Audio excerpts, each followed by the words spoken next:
My name's Grandad.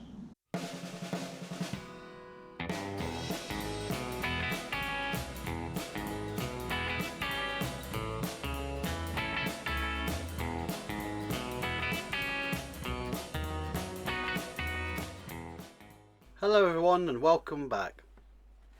Last week's vlog you'd have seen us fitting the excuse me, diesel heater and all the fuel lines, and once we posted that we got a comment straight away from one of the viewers from, I think it's Narrowboat, Are you Gonna? That's what I think we worked it out. We worked it out as that anyway, but yeah, really helpful. And it was regarding the fuel line and the filter. And when we ordered the heater, we had it specs that you can order a fuel line suitable for inland waterways, which we assumed this filter here and the hoses were compliant with that. But having checked on what Narrowboat Are we Gonna? We've done loads of research. Yeah. After we got the comment, I tried to find details. There was a lot of conflicting stuff as well. Some were saying glass and plastic filters are okay as long as they've got the number on. They comply with whatever, isn't it? Yeah. And then we also found Barnsley Boater. He does a YouTube video, and we found that by mistake just looking for that. Yeah. And he is showing you how he fits a Chinese heater and what he has to replace to comply. And his BSS examiner said that he was okay with glass and plastic because it wasn't in the engine bay. Yeah. But there was a lot of heating engineers saying no, it has to be. So just to cover ourselves with, and obviously when you check on the BSS, we found it on the BSS in the end, didn't we? Yeah. That it has to be metal. Yeah. So we've ordered a new filter, which you will see obviously later on, not today. But yeah, the new filter is going to be fitted just here, and then the hose, we think it may go under there on a metal bracket. On a metal bracket. Once we get it, we'll see. Yeah. No. But also we've ordered obviously the right fuel hoses which comply. I think it's ISO 1688 or something like that. Don't quote me on that, but was it 7? There's an ISO number for them anyway. Yeah. There's also on that Barnsley Boater, he was saying that the new rules say that you can use that pipe all the way along, but again we don't know, so do your own research and work it out. Yeah. The other thing as well was that Are we gonna? Yeah, Narrowboat. Said that you could come off that filter. Off this one, yeah. But we've also seen a lot of conflicting things saying that you could get damage.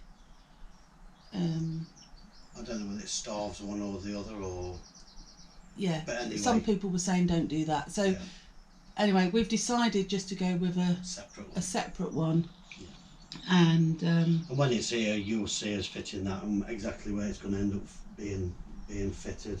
We think it'll be next week's video because I think everything's due to be delivered this week. Yeah, yeah.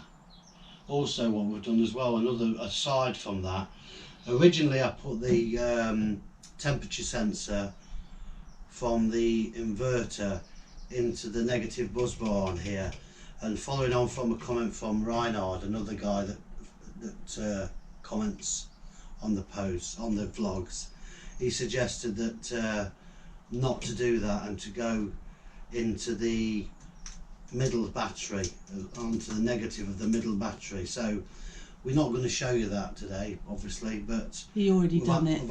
That's actually wired in, the temperature sensor actually wires into this middle battery now, so I think it gives you a better reading, or better whatever the temperature sensor does, it gives you that a better place for it to sense it from, rather than being onto that buzz bar. So that's been altered as well. Yeah, but just want to thank everyone who noticed things, because some things that we just don't see, or we get wrong. Yeah, or there's a better way of doing stuff. Yeah. We're open to all them sort of comments. So yeah, keep them comments coming because they really are helpful and useful. We don't get upset by anything. The more the better. The more the better, really. Yeah, let's just get it right and get it done. That's it, really. Yeah. Okay. So if you're doing your own one, Do your own route, yeah. inland waterways is different than seagoing vessels. Yeah. And also it's different if you're motorhome or camper van. Or whatever. Yeah, because we know quite a few people who are van life watch our videos and are doing diesel heaters. And there's different rules for that as well. Different things are allowed and not allowed. So yeah, you just have to do your own research on that. But yeah, that's where we're at with that at the moment. So once we've finished all that, you'll see that in a later vlog. Next week's, hopefully. Next week, yeah, hopefully. Okay, let's get on with this week's. Okay. We're fitting a Sterling alternator protector unit onto the domestic battery alternator. So I'm just going to do pre-wire this now before I get into the engine bay and just leave some longer bits of cable on there to connect it up, but I'll get on with that and then I'll show you what we're going to do in the engine bay in a minute.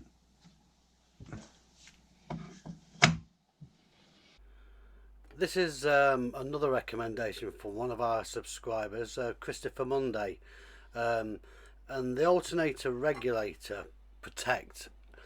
Basically what it will do, it will protect the alternator from any high voltage spikes, which if you do get a spike in it, it will destroy your sort of the regulator and the diode pack in the alternator. So this is just a sort of belt and braces that really. So once again, thank you to Chris for recommending this.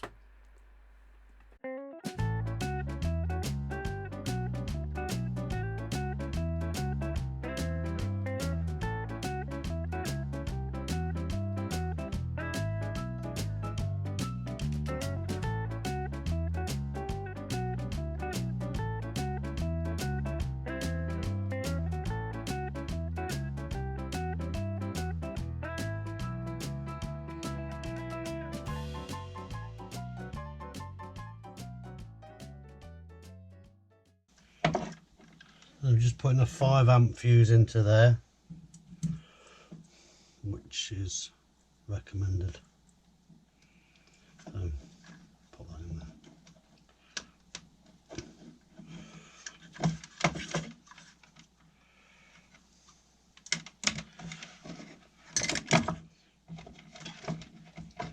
Just need to connect these up now together so that we've got 2 long leads and I can just decide where this is going to fit in relationship to the alternator.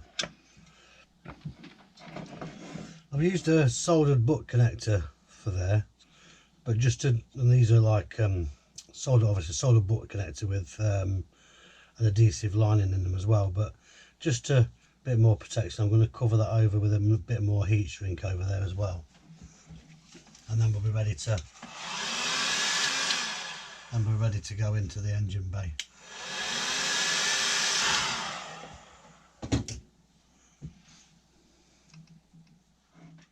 So that's those done, and now I can show you what I've done in the engine bay. So I've connected the positive cable from the alternator protect onto the alternator stud first, and then the alternator cable that goes to the batteries on top of that, followed by the washer and the nut, and then the battery minus, the B minus peg down there, I've used that as a negative for the alternator protect, and so they're all connected in now, and that'll protect the alternator from any open circuit. So now H is happy with that, so I can now put a bit of conduit over those cables and a cable tie to hold them in place.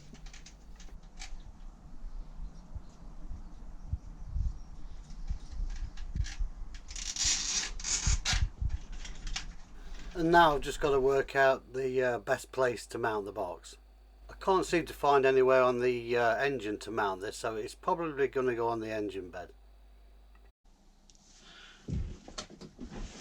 Right, so now it's time to fit this bilge pump under the stern steps, and the position it's going to go is just there. So I'm just going to mark this off and I'll show you what this is in a minute.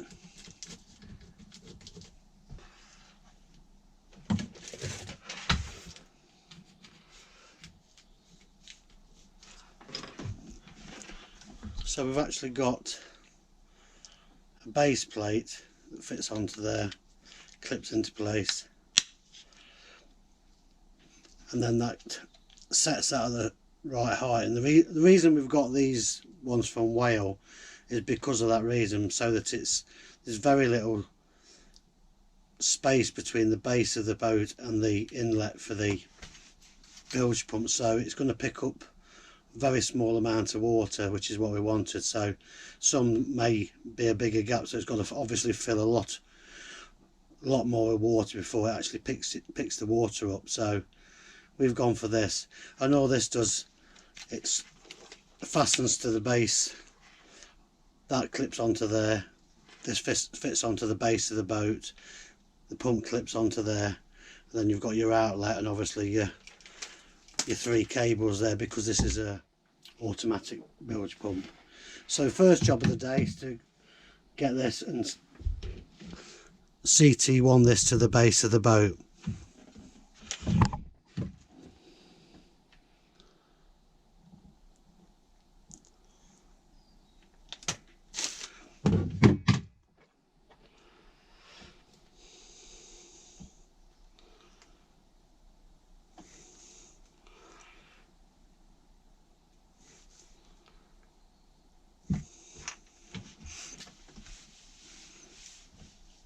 So we've got to let that cure now for obviously quite a while before I can clip that into place.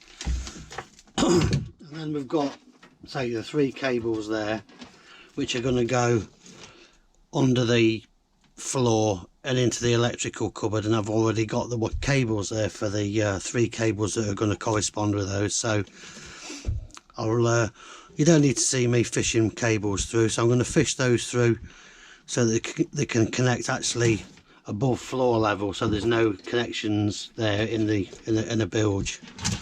So I'm going to do that, and then once I've ran those through, it may be time then to pop the bilge pump into place and do the connections, which I'll show you.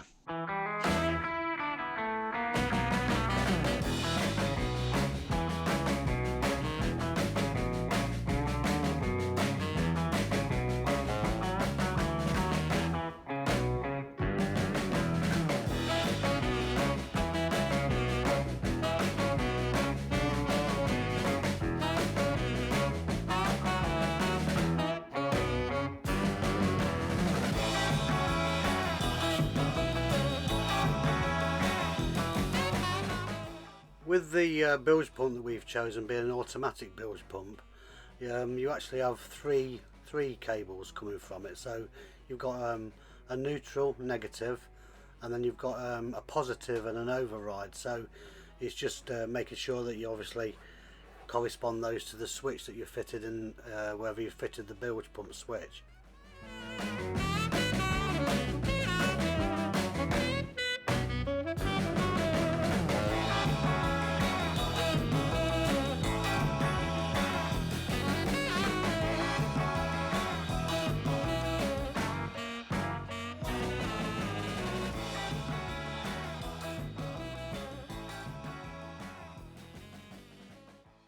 Back in the engine bay for Grandad. Yeah, I think I've spent more time in the engine bay than I ever did when I was in prison. I'm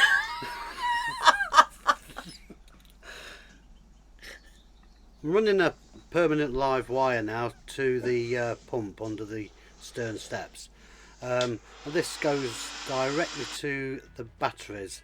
It doesn't come after the isolator, and just so that if the isolator's ever switched off, if you leave the boat for any reason or whatever, you've always got a permanent a live feed. It's never switched off to your bilge pump. So if you're away from your boat and you do have the unfortunate thing of water coming into your bilge, you know that you've always got your bilge pumps operating.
we're having 3 bilge pumps, all the same brand. One under the cabin stern steps. That's the one that they've. The one you've just seen me fit. The one going in the engine bilge, engine bay. We'll put that in when it's when all that's finished in there. Yeah, when I'm going to keep stepping in there too much. And then one under the bed, obviously in the front, in the bow of the bedroom. All the 3 negatives from each bilge pump will be wired back to this buzz bar in the electrical cupboard. It's become really handy having that. Very handy actually, yeah. Having that in there. Saving no end of cables and climbing in and and out. Yeah, it's been really useful. And all the positives go back to this bus bar in the batteries.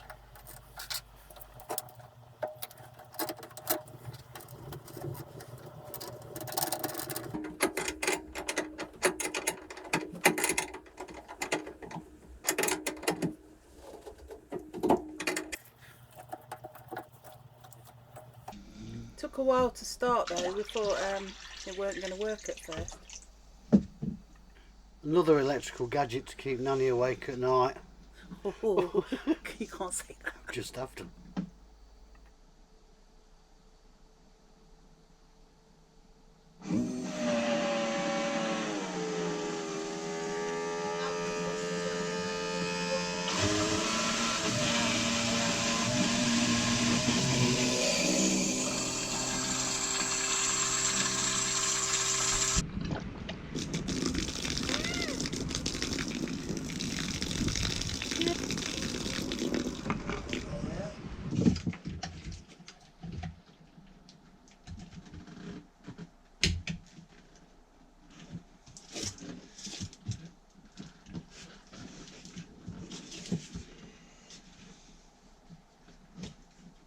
Perhaps would have been a bit easier to attach it to the hose before I put it in the bilge hole, but never mind.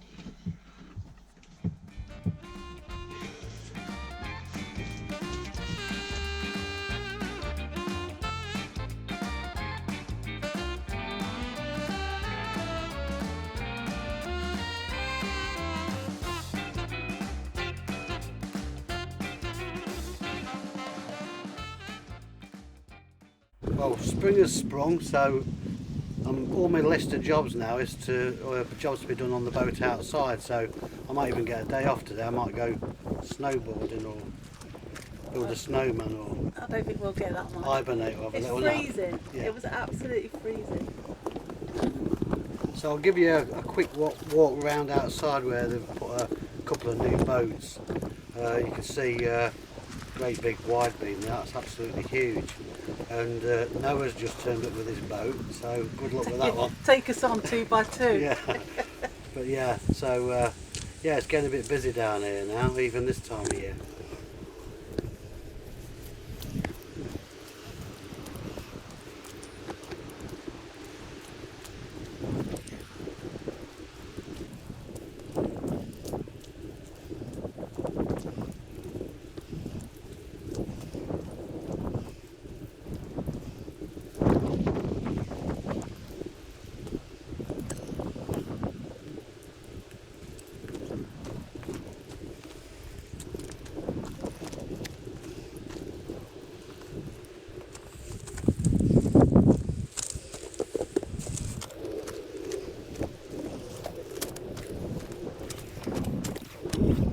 Actually, look, I'm back indoors now. It's too bloody cold out here today.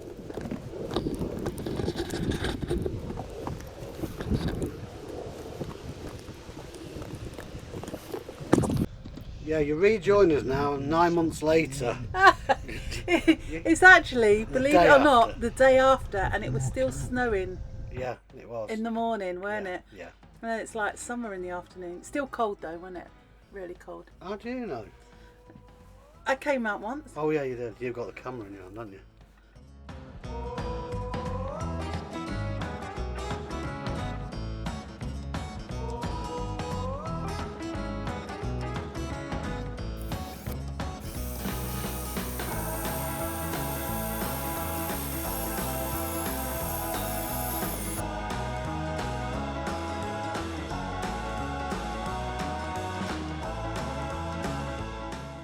So my next job is obviously to fit these nav lights.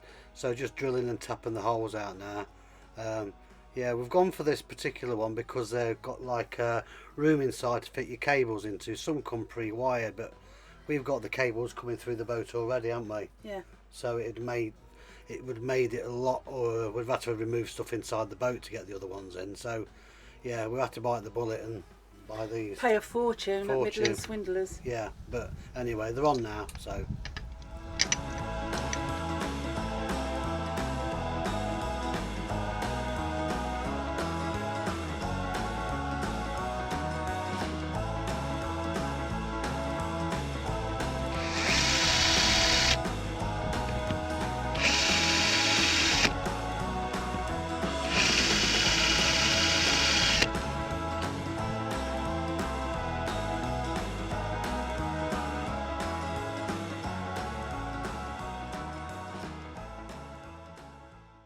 Just collecting these shards. That's the only problem when you've got your boat all painted and finished and then you start making more holes in it. The swarf from the holes gets everywhere. Don't matter how careful you are or how much you clean it up, it's everywhere. And what we've done here is Grandad has. I was inside. No, I got 3 hands, one operating the camera, 2 doing that lot. But we've put butyl tape all around the inside of the lights. You'd have thought for the money that they'd supply a gasket with these, but they don't. So yeah. Yeah. So it's just something to help stop water getting inside it, really. But we didn't want to put something permanent, because if these ever get knocked off, you've got to try it smashed. You've got to try and get them off. Yeah. But that butyl tape is really easy to get off. It does a job, but it's still not keeps permanent. it watertight, but yeah, it's easy to remove later on, isn't it? Yeah.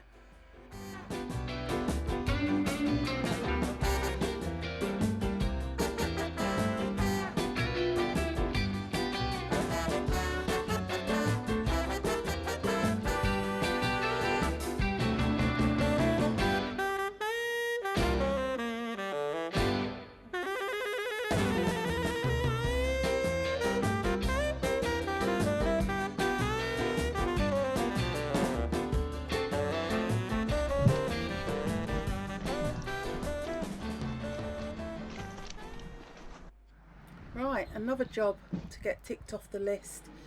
The tunnel light and the horn.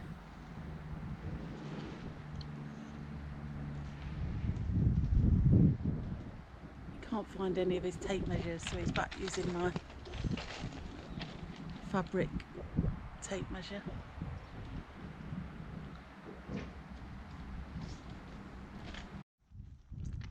No, it'd be too tilted, wouldn't it?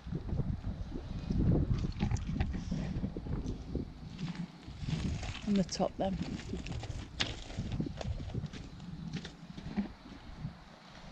You always have it down like that if we're not done with the rope, can't you? Yeah.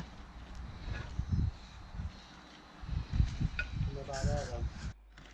Other swarf catching bags are available. Every little helps.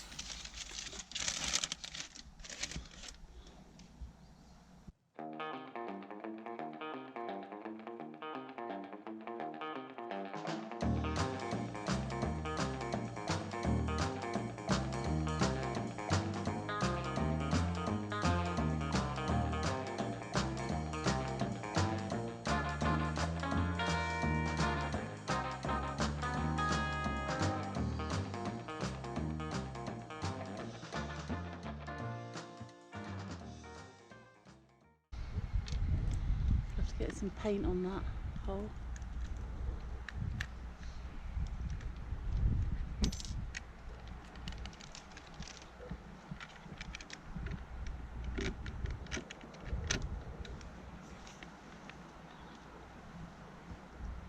Yeah.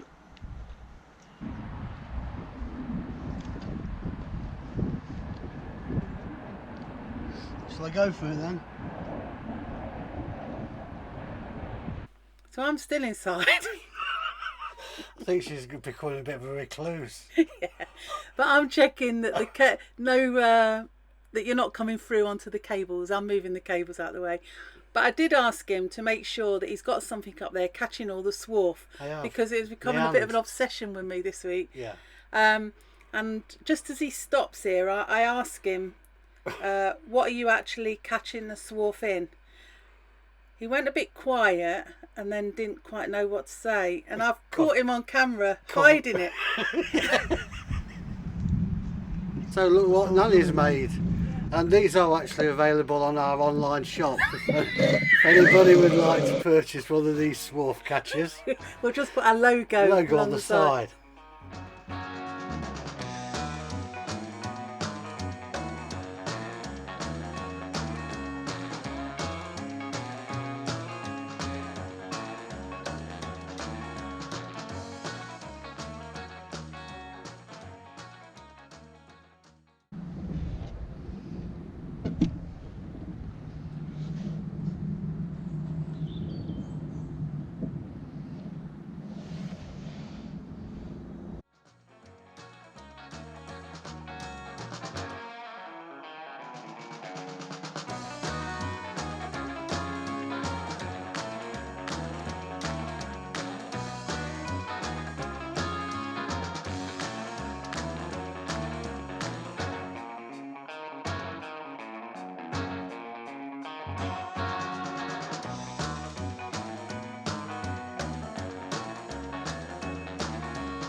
And hopefully these are the last holes we'll have to drill in the roof. Yeah, I don't think there's any more now. There's no more, I don't think.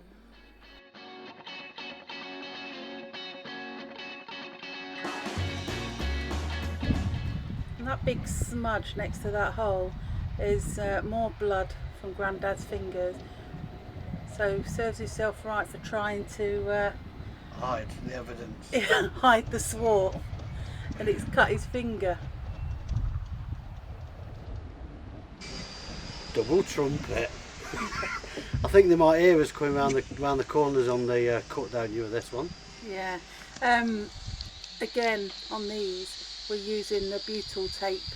We use that for everything, don't we? Yeah. This was the stuff that, if you watched last week's vlog, we thought was Grandad's chewing gum stuck on the wall when he stuck that bit of wood on. But yeah, we used it for this as well. Yeah, yeah.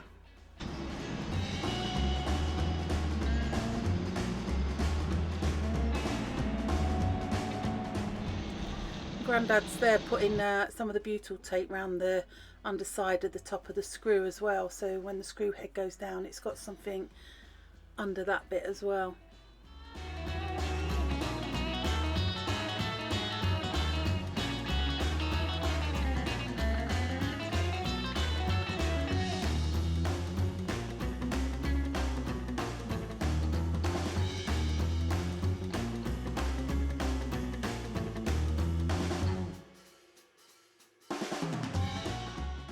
We want to cover all these exposed cables with heat shrink because of the size of the connectors and the joints and stuff, and the thickness of the cables when they're joined together. The heat shrink that's got to go around those is fairly thick. So to compensate for that, I'm just wrapping a bit of insulation tape around to thicken the cables up first, so that when we heat the heat shrink up, it will actually shrink down onto those cables.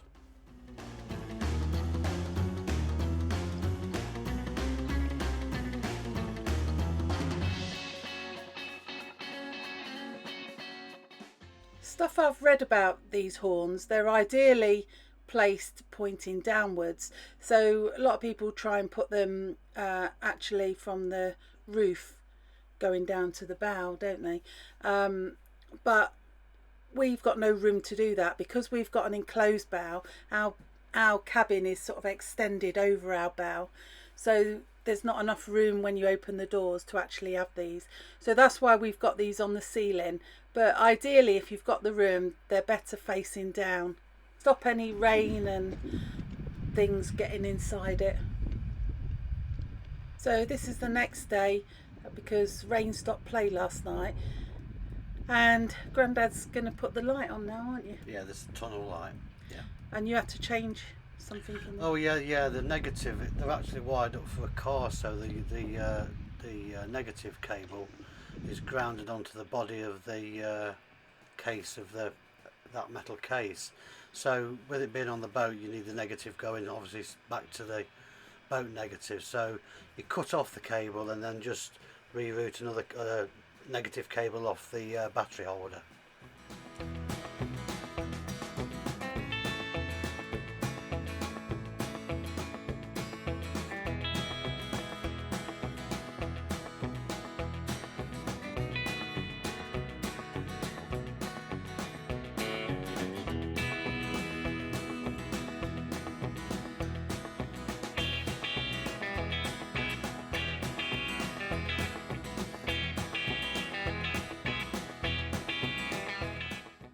We've gone for a halogen tunnel light rather than a LED, mainly because of the brightness. We've read that a lot of people don't like, they're too bright in a tunnel, and I agree with that because I struggle, now I wear glasses, with LED car lights.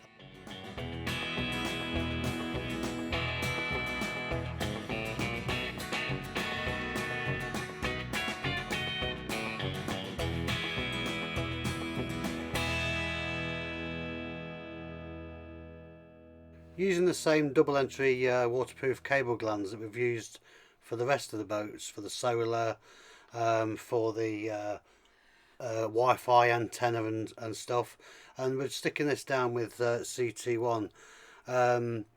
The long bit of cable that's fed to that tunnel light, once it's all gone off and it's secured for 24 hours, I'm going to tidy that cable up and just attach it to the horn cable. But we're going to leave it long for a purpose, just so that we can work on that light if ever we need to in future. If we ever want to take that light off and yeah, move it. we've got some spare one or whatever there. Yeah.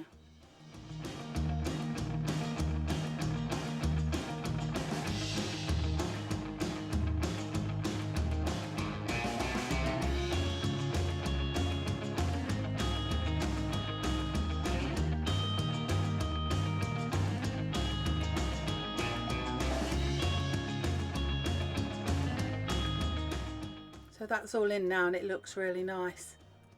So this light can tilt downwards, tilt upwards and sideways, so we can have it pointing to the right. I think it's the, yeah, it'd be the right on the inner tunnel, wouldn't it, onto the wall.